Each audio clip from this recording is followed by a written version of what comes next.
ఆ రోజు రాత్రికి కార్యానికి మణికర్ రూమ్‌ని అందంగా రెడీ చేసి, మణికర్, హారికల చేత చిన్న చిన్న ఆటలు ఆడించి, ముందుగా మణికర్‌ని రూమ్‌కి పంపించారు.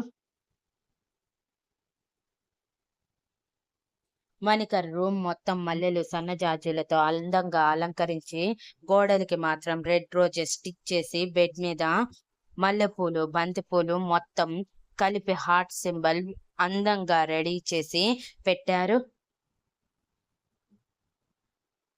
ఆ డెకరేషన్ అంతా చూసిన మణికర్ ఎప్పుడెప్పుడు హారిక వస్తుందా అని యాపిల్ ఎగరేస్తూ వెయిట్ చేస్తూ ఉన్నాడు.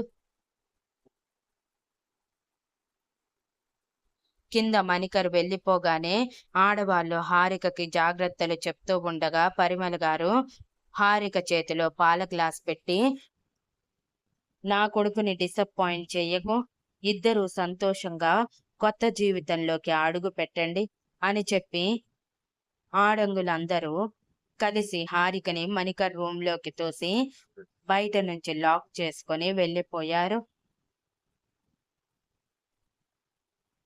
This is the promo of 'ఏ తీరం చేరిన ఈ బంధం' స్టోరీలోని నెక్స్ట్ అప్డేట్ రేపు ఉదయం 9 గంటలకు వస్తుంది.